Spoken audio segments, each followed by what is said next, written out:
It's Crossover Thursday, which means Steelers versus Packers talk time. Locked On Steelers host myself, Chris Carter, here with Peter Bukowski, Kenny Pickett versus Jordan Love. And who is a worse coordinator? Joe Barry, the defensive coordinator for the Packers, or Matt Canada, offensive coordinator for the Steelers? It's going to be a fun one. Let's get into it. You are Locked On Steelers, your daily Pittsburgh Steelers podcast, part of the Locked On Podcast Network, your team every day.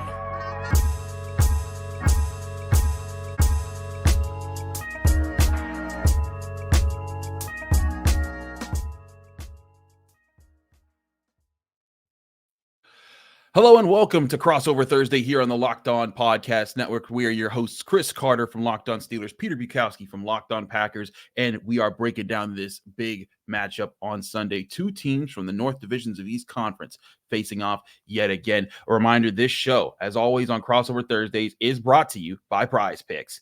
It's the easiest and most exciting way to play daily fantasy sports. Go to PrizePicks.com/LockedOnNFL and use code all lowercase LockedOnNFL for a first deposit match up to $100. Peter, we both cover young quarterbacks looking to prove themselves in the NFL. And I'm assuming your fan base that you deal with is just as crazy as the fan base that I deal with about the rises and falls of said quarterbacks. Yeah, maybe more. I don't know. I mean, I can't speak for the mentions that you see on Twitter or the comments that you get on the show, but I mean, it is crazy. And for you, this is year 2 of it. At least for me, this is year 1 of the starter Jordan Love. But at the same time, Chris, the comments going back to 2020, I mean, we're in year 4 of the snide comments, especially from, the deep Aaron Rodgers fans who are like, this is nonsense. We should have T. Higgins. So all of that complicates all of this. And that makes this matchup really fascinating because, Kenny Pickett, we talked about this on Locked On Sports today, right? Like, looks great in the preseason, does not translate that to the NFL. If you want any example of the preseason being fake AF, Kenny Pickett is exhibit A, right? So the Packers are trying to find themselves. The Steelers are trying to find themselves. And this is a battle of who can suck less in the first half, it seems like right now, because both of these teams absolutely are dog water in the first half. Absolutely. But then kind of come alive in the second half. I mean, there was this great next gen stat, Chris. I don't know if you saw this. The Deontay Johnson touchdown catch improved their win probability 25%. Imagine one play swinging your win probability 20. But that's how all of these games have gone. And I don't understand how they're doing it outside of just like, hey, Mike Tomlin is it. But it does seem like Mike Tomlin is defending his quarterback, right? He's saying, look, like I know quarters 1 through 3 are not great, but like talk to me, basically scoreboard, right? Like talk to me in the fourth quarter when we're winning these games. Yeah, he was actually pretty defiant when asked about the first and the 3 quarters. And that's more so Tomlin being a master at the podium and saying, I'm not going to bash the quarterback that we hope transforms into the franchise guy. I'm trying to build unity here. So don't ask me those questions. Yeah. And that was a really funny moment for sure. We do not care. Exactly. We do not care. He has so many moments like that he has. He had a moment with me earlier this season. But also to your point, that how the Steelers have won this way. They did this last year, even when Mitch Trubisky was quarterback. They did this the year before when Ben was just the old man hanging on to his last year in the NFL. The Steelers have found this formula to win with meh quarterback play. Now, what has gotten them over the top this year is that Kenny Pickett in the tail end of last year, Kenny Pickett does turn it on in the fourth quarter, and we'll get to the fourth quarter. But I wanted to ask you, as far as Jordan Love, what are the biggest things that have people excited about Jordan Love in Green Bay and biggest things that worry people about Jordan Love? I mean, you see the flashes of the arm talent. We saw it last week against the Rams. There are a couple throws that he makes that are just like, oh my goodness. There's one throw he makes on a flood concept with pressure in his face, 3/4 sidearm sling, 20 yards on a line on an outbreaking route, perfectly in stride to Dontavian Wicks, who's a really exciting young rookie out of Virginia, number 13. If your audience not familiar with him, get familiar. He seems to be having a bigger role in this offense every week. There are a couple throws against the Rams where you're just like, this is it. In rhythm, absolute dots outside the numbers, driving the ball, a 3rd and 17 conversion on a little squirrel route, a little out, up, and stop. And they get a conversion in the 2-minute. But then the play before that, Chris, he takes a terrible sack when 3 guys are open, and he looks at all 3 of them. Now, there's a weird offensive line thing. They kind of screw up a game, and the offensive tackle basically steps on Jordan Love's feet. But like the ball should have been out.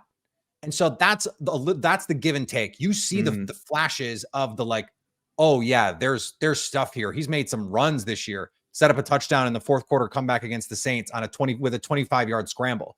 The athleticism that he's showing makes you really excited about what the upside here is and the versatility to his game.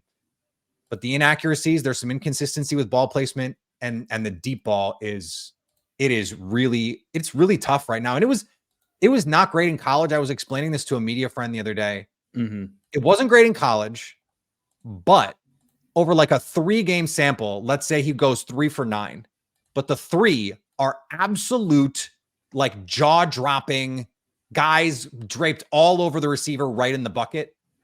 I don't know that he's got one of those this year. And so we're not seeing and some of that is just noise, right? Deep throws, like you're happy if you're completing 40% of deep throws, but he's not even close on some of these. And that's the thing that's like, okay, it's a little bit emblematic of all the parts of his game where like, just get a little better there and you'd really have something. I guess I want to know that. I want the same question on Kenny Pickett. Like, give me because especially just from like, can you give me an answer without saying anything about like moxie and toughness and grit and determination and clutch? Is there like a skill that you can point to that's not one of those soft skills? That's the thing. I think these guys are very similar with where they are right now. Like there was a pass Thursday night. I'm covering that game against the Titans. Deontay Johnson runs an out wide open, 5 yards. Kenny Pickett sails it, and you're just like, oh boy, it's one of those nights. Then about a quarter later, Deontay Johnson, it's 3rd down. They need to move the chains. He just hits a go route, one-on-one. Cornerback presses him to the sideline. Kenny Pickett puts it in the bucket, 32 yards downfield, and you're just like, okay, what was that over there and what's this over here? And it's just, but I think it's a realization that a lot of people you need to be reminded of is that young quarterbacks take time to develop consistency. Like a young Ben Roethlisberger, was wildly inconsistent, but what made him good was that his arm talent, his size, his ability, and his moxie all fit enough to say, hey, we can make up for the lack of consistency in these parts over here because he's going to do these things over there. We just got a game plan around it. And I think that's where both of these quarterbacks are. They're both trying to figure out what can they do consistently well. How can they see the field? And I think when Kenny Pickett's on, like when everything is clicking, he will see through your defense. And that's where I've seen, like when he locks in, there's times like early in games, he will not understand how to beat a cover 3. And it's like, what's going on there? And then all of a sudden he's like, okay, that's the inverted cover 2. And you're going here, you're faking this. I'm going to this guy over here. He's going to be wide open. And you're like, what is that? And I think the whole thing it's a young team thing because Tucker Kraft was asked about this, the 3rd round pick from the Packers' most recent draft class. And he was asked about this. Why are you so bad in the first half, basically? And they're a top 3 offense by EPA per play, by success rate, like pick a metric. They're top 3 in all of them in the second halves of these games. And I joked that the Steelers are basically the Packers if the Packers also took the 3rd quarter off. And so he said, well, we know what to expect by then. We see how they're going to play us. And I'll give you a great example, Chris. First drive against Denver, and my listeners are sick of hearing this anecdote, but I just love this anecdote. First drive against Denver, the Packers come out in 11 personnel expecting the Broncos to match personnel, and they don't. And they've got 2 run-it runs called on the play sheet. They call them both. Nothing to get out of it, no cans. And they run. They didn't match personnel. So they come out in base, and now you're running into a suboptimal, like not even just like not a good look, a worse look than you would normally get. Like if you're matching base for base, at least you have like for like, right? And they didn't have a way to get out of it. We've seen the last few weeks with this young team simplifying things. Okay, that's one thing, but you have to have some answers. And so we're seeing more cans. We're seeing more RPO. And then this last week against the Rams, now pre-snap motion, orbit motion, return motion. You've got 21 personnel, 12 personnel, 22 personnel, which by the way is so fun. And like it starts to look like you expect it to look. And I kind of think the Steelers are in a similar position where it's just like, okay, all the stuff we're trying to run, like let's execute. And then in the fourth quarter, you just have to go do something, just go make a play. And I think that's where young teams are often going to excel when it's just like, let's stop thinking and let's just go make a play. Both these teams are so young. especially in the pass catching batteries. I think this is going to be the same kind of game where, like, in the third quarter, you're like, I don't know what's going to happen in this game. And then the fourth quarter, there's going to be like 28 points scored and we're going to have a blast. It's going to be crazy. I want to talk about these defenses, though, because that's also a factor here. And both these teams have a very publicly hated coordinator from these fan bases. We're going to compare those two and see who's even more hated. Well, all that and more here on Crossover Thursday here in the Locked On Podcast Network. Chris Carter and Peter Bukowski will stick with us. We have a lot more. Never go into a game without the right supplies, the right sustenance. You need fuel for these games. Burgers, wings, those are my preferred fuels.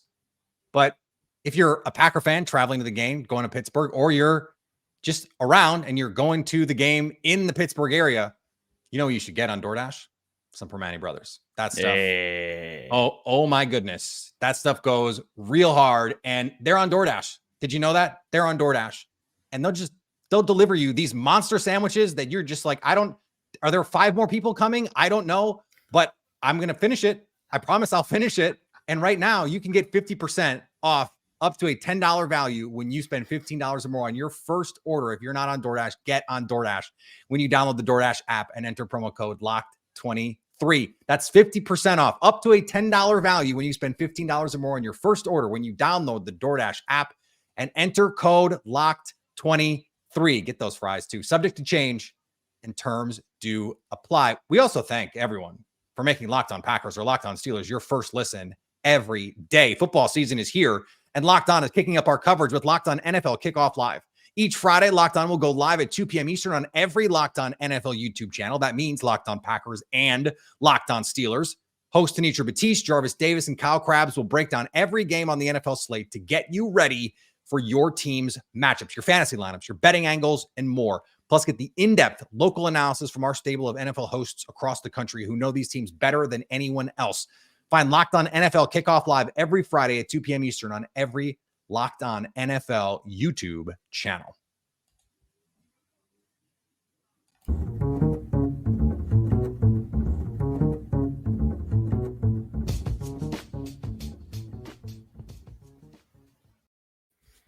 Back here on Crossover Thursday here on the Locked On Podcast Network, Locked On Steelers meets Locked On Packers. Chris Carter, Peter Bukowski. Peter, let's talk about these defenses real quick because, the Packers, we'll get to Joe Barry in a minute, but they come into this game with a defense that overall statistically looks decent. You see 10th in scoring, 11th in yards allowed.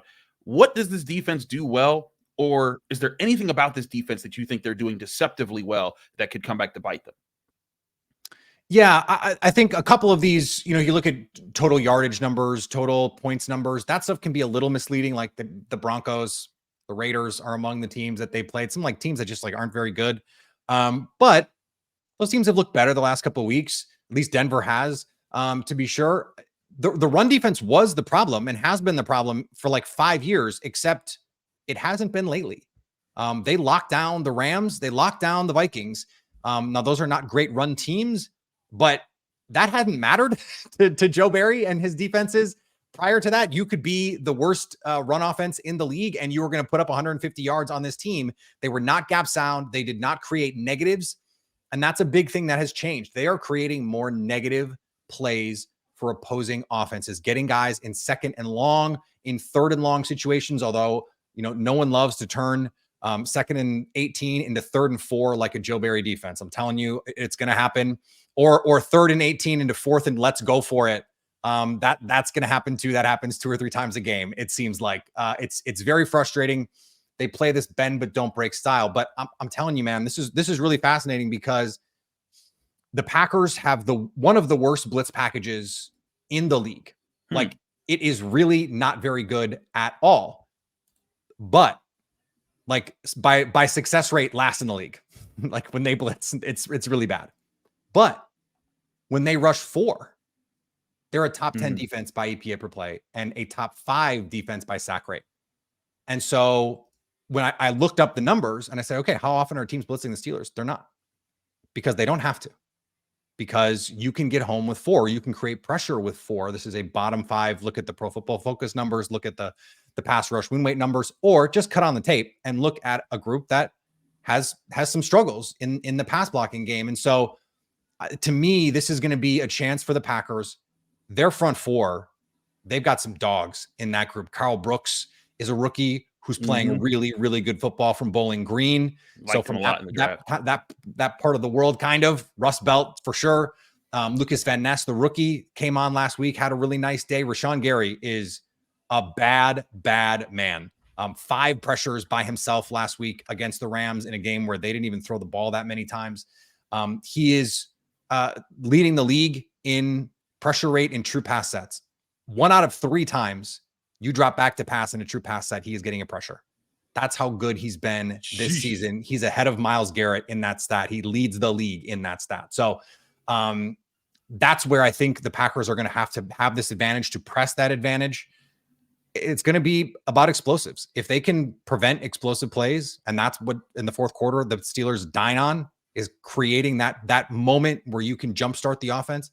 If they can prevent that, that's where you really have a chance to win this game. Here's the question I want to ask you, Chris. Sure. So the Packers found something last week against the Rams, these heavy personnel groupings, because they wanted the Rams in base. Keep your linebackers on the field, and we're going to light you up. Run game, pass game, didn't matter. They did both. Here's the problem. The Steelers want to live in base. They want you to try and beat them in base. Absolutely. Right now, we're talking about one of the worst teams in the league by EPA per play when they play in nickel, and one of the best, the 5th best team in EPA per play in base. They are last. I don't know if you knew this. Last in explosive play rate in nickel, the Steelers. They give up the highest rate of explosive plays in nickel coverage. Presumably, that's because Patrick Peterson, Shannon Sullivan, Levi Wallace, whoever's been on the field opposite Joey Porter Jr., just not playing great football. And so if you were the Packers, understanding they found this interesting 22, 12, 13, 21 personnel stuff last week where they got run and pass going, how would you attack this Pittsburgh defense? Is it, hey, let's spread it out and do something maybe we're not as good at, but attacking the biggest weakness? Or, hey, let's play to our strengths, even if it's strength on strength? The two things the two teams that have really gave it to the Steelers defense this year were the Niners and the Texans, and they did similar things in that they called plays where they minimized what the Steelers edge rushers can do, because this defense runs through TJ Watt and Alex Highsmith, and a lot of people paid attention to TJ Watt, and they should. He's phenomenal. He has 9 sacks this season. He gets after the quarterback, but people are starting to realize that Alex Highsmith is definitely a dangerous guy. Yeah. Like a lot of people were looking at that Montez Sweat contract, and they're looking at the money that Alex Highsmith just got paid, and they're like, man, Steelers got to steal by paying him. He had 10 pressures last week against the Titans. He's been getting into the backfield consistently this year. If you look at it right now on Pro Football Focus, TJ Watt has 39 pressures. That's tied with Myles Garrett for 11th most in the league. Alex Highsmith is right behind them with 38. So like, when you're getting both your edge rushers doing that. But what the Niners and the Texans did very well was they used run plays that kind of isolated them, that didn't allow them. They said, hey, your off-ball linebackers, you go make the play. Or your interior defensive lineman, you go make the play. And that's where the Steelers didn't have much of an answer for in either of those games. Now, Sean McVay came out with a similar plan in their game against the Rams. It worked for a little bit until the Steelers adjusted, and now they're starting to take those things away from teams. And I think that's where a big chess match could come in this game. If the Packers are able to find a way to say, hey, let's call some screens in these different places, make it to these guys. Let's get the ball out quick here. Like Jordan Love's number one objective is to see the defense. If there's off coverage, get the ball there and make it so that the edge rushers aren't able to get home. Or if you are calling a play that's going to take time, Matt LaFleur is going to need to make sure that there is max protection to protect Jordan Love. Or if he trusts the Packers offensive line enough, say, hey, we're just trusting you guys to make sure that those guys don't get home. But that's been the main way to beat the Steelers defense. I will say this, Joey Porter Jr. has truly stepped up in being that guy. He's playing so good, dude.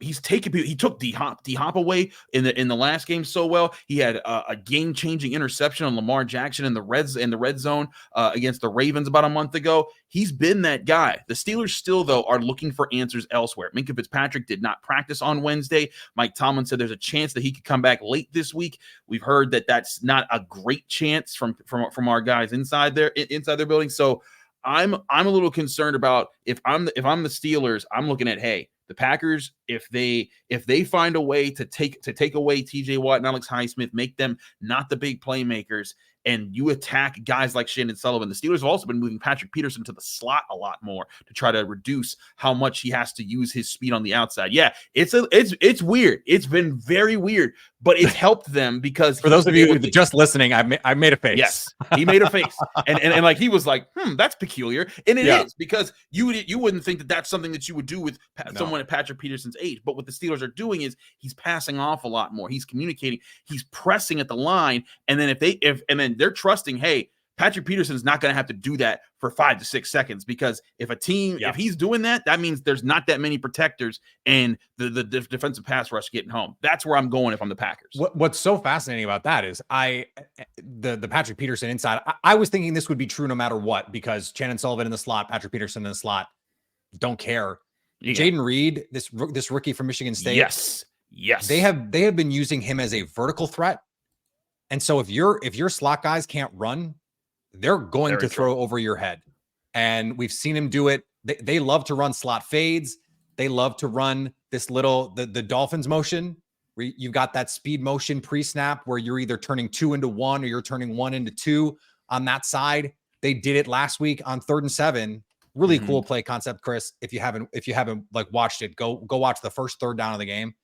They have trips to one side.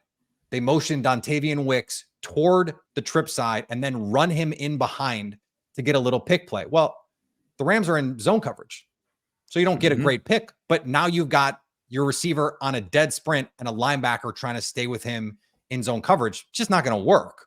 And so they've used this last couple weeks, they've used their scheme really well. And a big part of that is Jaden Reed from the slot, and then Luke Musgrave from the slot and from inline as a vertical ball winner.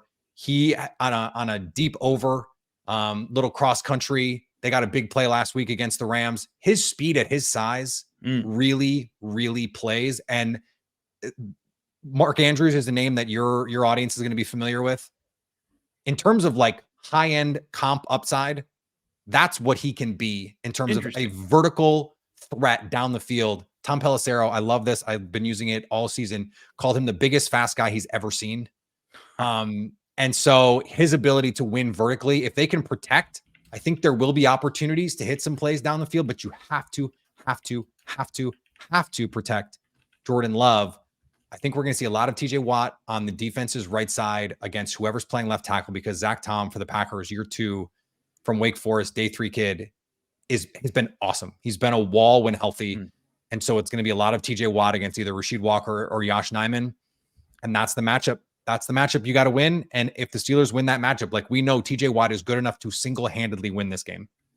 We know he can be. Also, Mike Tomlin said Jaden Reed, the guy you were talking about in the slot there, he said they graded him as the most complete slot receiver in this last draft class. So the Steelers are well aware of what he brings to the table. I liked him a lot too. I thought he was fantastic in the Senior Bowl. We'll get to more things here. We'll talk about some Matt Canada, Joe Barry talk and fourth quarter magic in a minute here on Crossover Thursday here on the Locked On Podcast Network. Chris Carter, Peter Bukowski, stick with us. We'll be right back.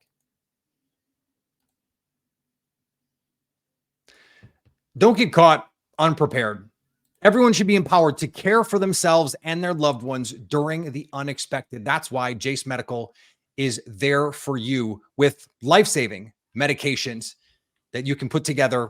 Their Jace case can give you 5 life-saving antibiotics for emergency use. All it takes to get a Jace case, you fill out a simple online form, and in some cases, jump on a quick call with one of their board-certified physicians. Plus, you can get ongoing care from those physicians on any treatment-related question.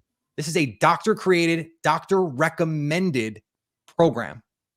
There are times when we don't always have the ability to plan ahead for our own care.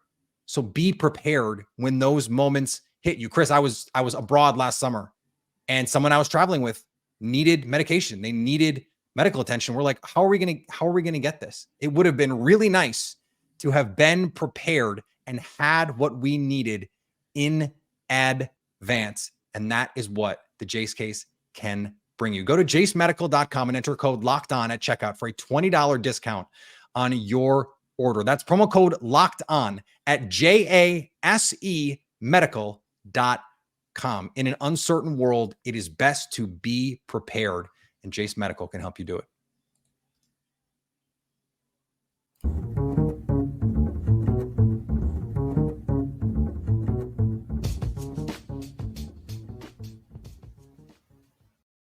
Back here on Crossover Thursday here on the Locked On Podcast Network. Chris Carter from Locked On Steelers, Peter Bukowski from Locked On Packers. Peter, before we get to the fourth quarter stuff, let's talk about these coordinators, man. Because I have a friend, my boy Ummer. He's the man. We've been friends for a while, and he says he loves your show. But every time I see Ummer, like he's all about sports, but he is all about, man, I am so tired of Joe Barry, the defensive coordinator for the Green Bay Packers. And it is something that I've seen. The more I look at, like, just national talk, Joe Barry is despised by so many Packers fans. But I don't think that hatred can rival what has become with Matt Canada, because the Pat McAfee show will go on in Utah, getting ready for a Pac-12 matchup between Utah and USC, and there will be people chanting "Fire Canada" in Utah. And at this point, I get it; it's a meme at this point. It's done for show. But I was just like, man, like, they really don't like this guy. Is the Joe Barry hate at a high level, or do you think some of this is overblown by some fans? So I think that one of the reasons the Matt Canada stuff is as well known in the media as it is because it started in college football. College football fans knew Matt Canada was a joke in college football. And so now it's translated into the NFL. Joe Barry, everyone forgot Joe Barry, who was married to the daughter of the head coach he used to work for and, coached the defense on an 0-16 Lions team. Like, people forgot that stuff. He's not famous enough even in football circles.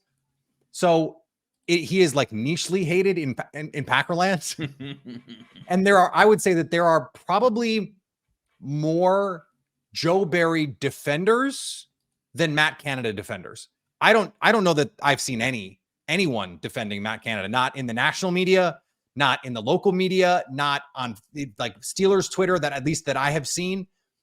There are some people, Packers Twitter, that are like, hey, listen, it's not Joe Barry's fault. Players have to play. And I'm to a degree, I'm sympathetic to that stuff. I actually think defense, although it is a weakling system, is much more about the talent that you have than offense. I think like you can run whatever offense you want if you've got a lot of really good players. We saw that Mike McCarthy's offense in 2011, not revolutionary, but Aaron Rodgers playing in God mode, plus Jordy Nelson, Greg Jennings, Donald Driver, Jermichael Finley, Randall Cobb. Might have a factor. When you just have all of those guys run anything, like you can run bad plays and they'll work because you can just do the thing. And so what I see is neither one of these teams offensively has enough talent to overcome bad scheme. And I think that's the problem with Matt Canada. On defense, the Packers have enough playmakers to overcome some of the quote unquote bad stuff. And really right now, the bad stuff to me is like on the goal line against heavy personnel. The Broncos ran a 13 personnel play. The Packers were in nickel against 3 tight ends. Yeah. They substituted a tight end, brought in an offensive lineman. The Packers have the opportunity to change personnel, and they don't. Guess what, Chris? They ran the ball in, stand-up touchdown. Like, it's that stuff that makes you go, is anybody home? Yeah. Like, what are we doing? And so that's the thing. I will tell you this, and I think I said this to you on Locked On Sports today. I don't know if I said it on the air or off the air, but I was talking to a league source a couple weeks ago, and I said, hey, with this Matt Canada stuff, this was after a particularly ugly Steelers offensive performance. Is that real? Like, do people in the league think that he's as big a joke as the media does? And he was like, yes, including people in that locker room. And so like that, you don't like to hear that. You don't love to hear that. And then you couple that, we haven't even talked about like George Pickens and some of the unhappiness. This is a 2022 receiver class battle. George Pickens versus Christian Watson. A lot of Packer fans are like, hey, we could have had that guy. And then he seems to not be real happy with what's going on. And then so a lot of Packer fans are like, hey, we're glad we have Christian Watson. I think both teams should be happy with the players that they got. I think both of them have a long trajectory that they can get to. These guys are supremely talented.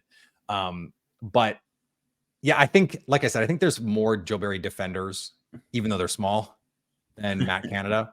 I But think in a way, Canada's that's what actually getting defines this game, right? Like, yeah. can the Steelers offense score enough points to win? Like, that's it. Yeah, I think what's happening though is I think people are starting to realize. I think like it became a meme, like fire Matt Canada, so long that I think that some people are starting to realize, like, wait a second, like this actually isn't the problem. I've maintained for months on this show, the Steelers play calling isn't this huge problem. There's open guys that just aren't being hit consistently enough, and it's been something that it would help if they could block too.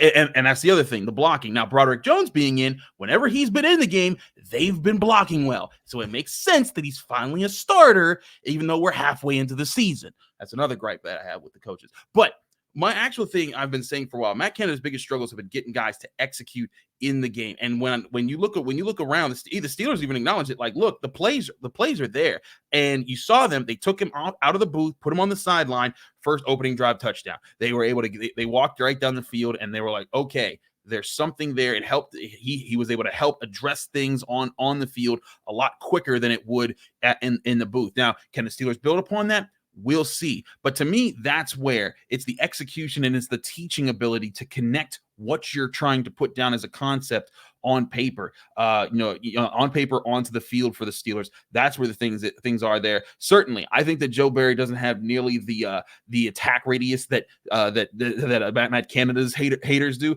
And I'm not even saying Matt Canada doesn't deserve a lot of criticism, but I think it's for the wrong things, and it's going to be very interesting to see because those two will line up against each other. But let's finish with this point. The Steelers in the fourth quarter have been lights out. That is when they're outscoring teams by a wide margin. Kenny Pickett, if you looked right now, has a 108.2 passer rating in the fourth quarter. That would put him in, I believe, the top 5 of full-time starting quarterbacks this year. Actually, top 4. He'd be right in there. No, top 5. Excuse me. Top 3 actually. When I'm looking at this, I think Deshaun Watson and C.J. Stroud are the only 2 full-time starters who have better passer ratings in the fourth quarter right now than Kenny Pickett. But I think that one thing that people look at here is they see Kenny Pickett make some of these tough throws and just all of a sudden put it together. I think that eventually teams are going to start to adjust to him the way they adjust to all quarterbacks who find success. The biggest thing for the Steelers is they're going to have to start hitting earlier. And I think that eventually, it's not that the magic's going to wear off. People are going to start to make adjustments late in games that Kenny Pickett's going to have to adjust with as well. Jordan Love doesn't have the major passer rating numbers in the fourth quarter, but he has scored quite a bit. He's thrown 4 touchdowns. He's ran for 2 more. What does Jordan Love do late in games that should threaten the Steelers? It's playmake. And I think to the point that I made earlier in the show was just like, when these young offenses can just go play and not think, it's just freer flowing. It's just a little easier. And Jordan Love is at his absolute best, although he has playmaking capabilities in terms of like extending plays and throwing on the run and those kinds of things, and the running ability. Him playing in rhythm, that's when he's at his best. So get into the gun and just start firing and stop thinking. Like Matt LaFleur was asked about some of the deep shot stuff, and he's like, I basically said there are these times when he's aiming it, and I want him to just throw it. And that's the old quarterback thing. Just don't aim, throw it, don't aim it. And, that is the thing. Like in that fourth quarter against the Saints, you go back and watch that game. He plays lights out, and every good decision, every throw, driving throws down the field. And that's when Jordan Love is at his best. We saw that earlier against the Rams. Really, it started in the second quarter. At the end of the half, they got it going. And then third and fourth quarters, was when he was doing his work. He didn't really have to do much in the fourth quarter, but I just looked up the numbers. In fact, EPA per play in just the fourth quarter, Steelers are 8th, Packers are 10th. And if you look at dropback EPA per play, so just the throws, the Steelers are, let's see, I just had it, 14th, and the Packers are 16th. No, that can't be right. Oh, no, that's right. The Texans are number 1 in the fourth quarter in EPA per dropback. CJ Stroud doing absolute work. So that to me is going to decide this game, is which team can be in less of a hole going into the fourth quarter, because I think both of these teams are going to play well in the fourth quarter. Our friends at FanDuel have this as a 3-point game. It was 3.5. 3.5 felt aggressive to me personally, but the over-under is 38.5. So they're looking at like a 2017 kind of game, 21-18 kind of game. And I think that's right. The Packers, they allowed 24 to the Vikings. But otherwise, they held the Raiders under 20, the Broncos, like they've done a pretty good job. You mentioned that points per game stat. Other than the Rams, no one has really been able to do a lot of scoring on this team. I don't expect the Pittsburgh Steelers to be able to do it either. I like the Packers to cover the 3. I don't have a score prediction. I think the Steelers are probably going to win, but I won't be surprised if the Packers win, is sort of how I feel about it. Like, I think this is a lot closer than a 5-3 versus 3-5 game, because I think the 5-3 is a little soft. Hey, listen, the Steelers, I think, recognize they got out of some of those early games with some things that went in their favor, but they're not apologizing for it. I agree with you.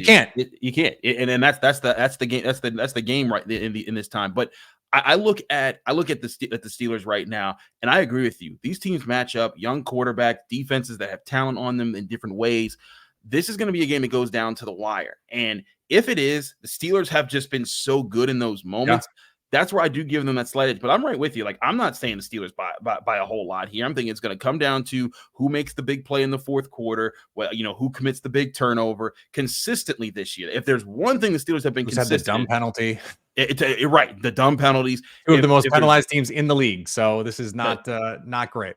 Yeah, then that could come back to bite them as well. The Steelers, one of the least penalized teams in the league when you look at it.